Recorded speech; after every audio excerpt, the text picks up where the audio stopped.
The growing spotlight on Trump's confidant and the woman dubbed the human printer has revealed an alarming lapse in vetting those closest to the president. Stunning new reporting from MS Now details how Trump's closest aide, Natalie Harp, declined multiple times over more than a year to seek a routine security clearance normally obtained by West Wing staffers to work at the White House, according to two people familiar with the matter.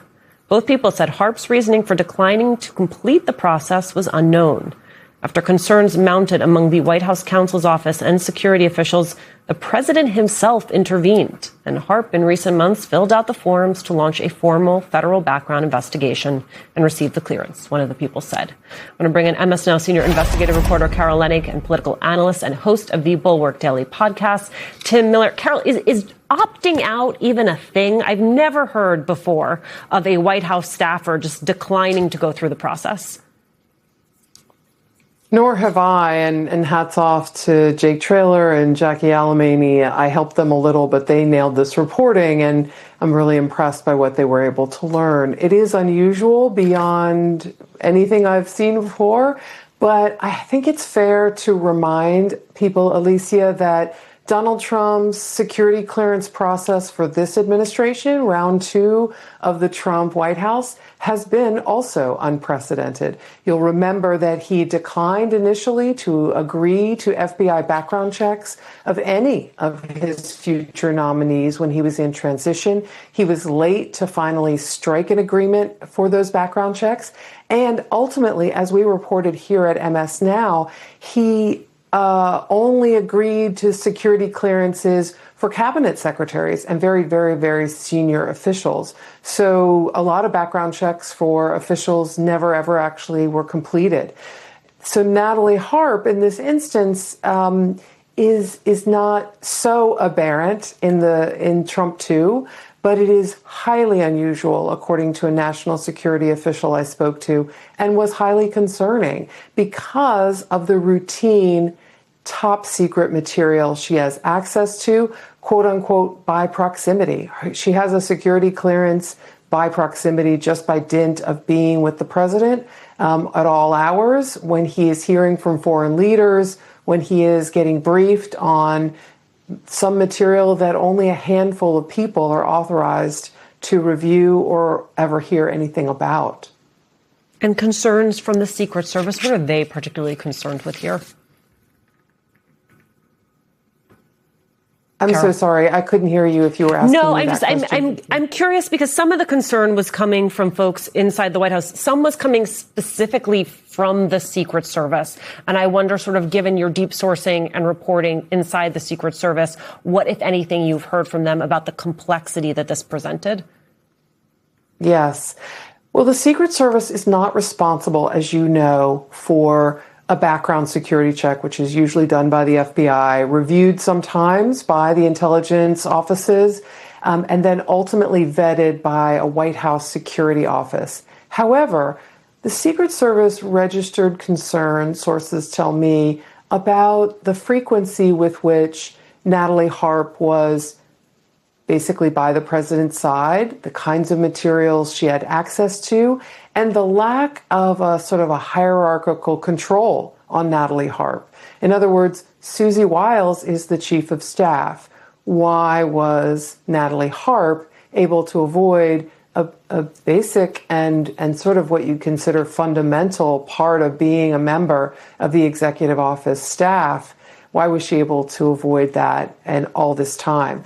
It brings to mind for me, and sources at the Secret Service also reference this with me, the security clearance that the White House career staff did not agree that Jared Kushner was eligible to have.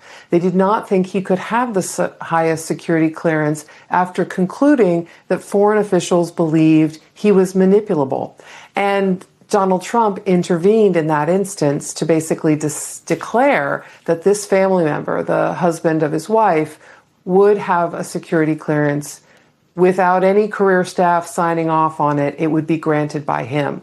The Secret Service, I'm told, took the position that the president decides who can have the most secure information. He's the ultimate security clearancer in chief, if you will. And the Secret Service bar their concerns despite their concerns, believed that Donald Trump had that authority and deferred to it.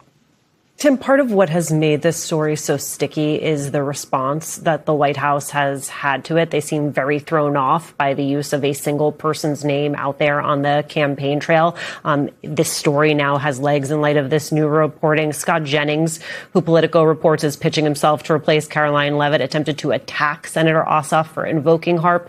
Take a listen and then we'll talk about it. The implication is that a professional woman couldn't possibly have earned her position of trust in the White House without sleeping her way to the top. And when asked to defend it, Ossoff slinked away from it. No apology and no defense, like a sucker-punching coward. So understanding, Tim, that is likely an audition. One, how did the audition go? And two, what does it tell you that they've had so much trouble moving off this story? Yeah. It's hard to resist saying quiet piggy to Scott Jennings every time he starts talking about this and pretending like he cares about women's feelings while he shills for Donald Trump and auditions to be his press secretary. I mean, Donald Trump has made a habit of saying so much nastier things about women than this. And I mean, heck, even Jesse Waters over on Fox had the dignity, maybe is the word, or whatever, to not pretend to be outraged about this. Mm-hmm. Yeah, sure.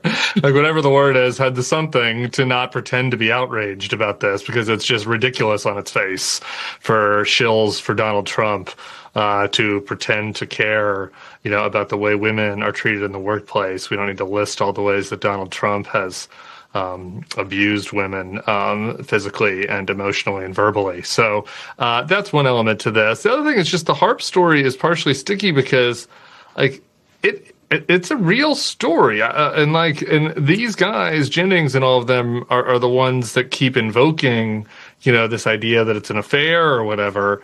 And it's kind of like, regardless of what exactly is happening, I mean, even if this is just simply a situation where there's a staffer that is doting upon Donald Trump, there's a lot of things of interest about it. I mean, as Carol was just laying out, the Secret Service had interest. There was no background checks to this. And there's a lot of weird examples. And the letters that she writes to him are not the typical letters that get written from a staffer to a boss. I've worked for a lot of bosses I really, really liked and, was never writing them MASH notes about how they're my sun and my moon and, all these other things about how, they need each other to survive. So she has close access, as Carol laid out, to very sensitive information. She's the one that determines what information Donald Trump gets a lot. I mean, I believe the very first story about Natalie HAARP was in The Bulwark that we wrote in 2024 about how she was his human printer, during his trial, and she was printing off all of the coverage of the trial. So, that's a powerful role if you're the person that's shielding Trump from information or choosing what to show him.